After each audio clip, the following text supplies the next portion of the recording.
Have I ever told you how I actually got into writing seriously? I don't think so. The story is quite interesting. So the main trigger for me to start taking writing seriously was when I applied for a job as a marketing director at a digital rights agency. This was a really cool job. I was really into it. I once did this data for sale project where I sold my personal digital data to the highest bidder in a worldwide auction, and the media really picked up on it, and so did this agency.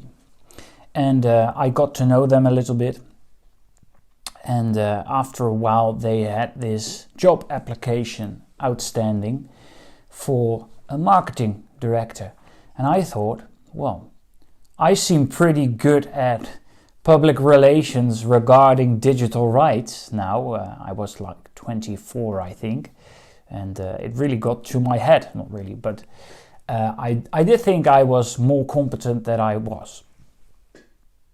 This is a long time ago. I was completely unqualified for the job. I had no real experience as a marketing anything, let alone a marketing director. But I applied anyway, and to my surprise I got invited, and I went there and I did the interview and the assignment as good as I could, or as well as I could.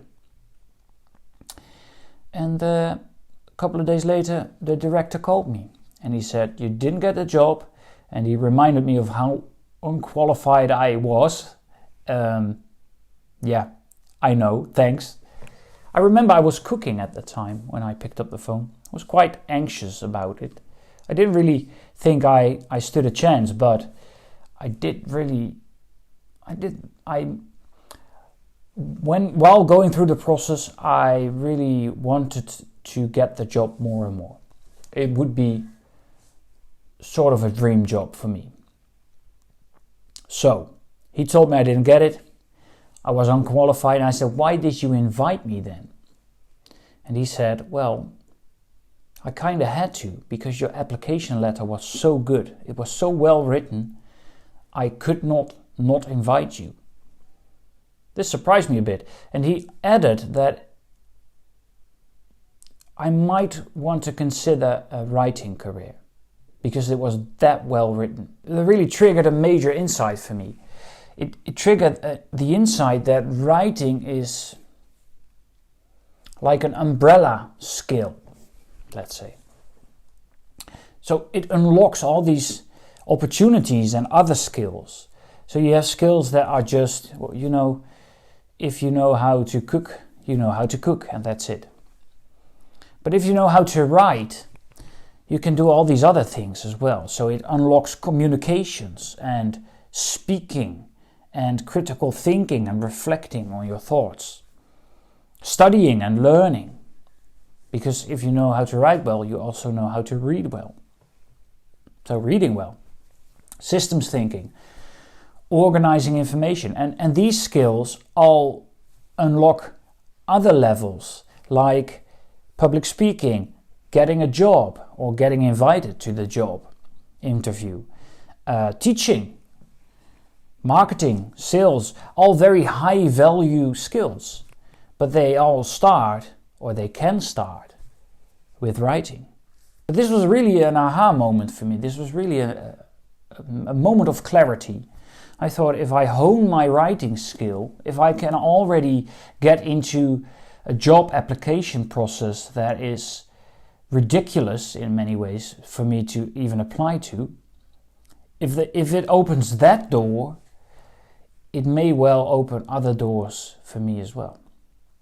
And if I have a bit of a knack for it, might as well double down on my strengths. So this is an interesting thing that I don't hear a lot of people talk about. Many people say you have to improve your weaknesses, and I don't agree.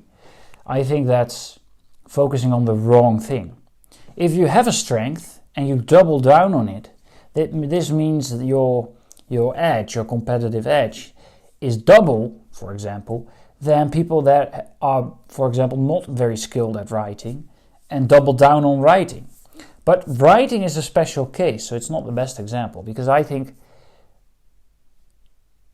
improving your writing skill improves so many other skills indirectly by association, let's say, that even if you're very bad at writing, learning how to write methodically and get the basics right really, really, really pays off in the long run.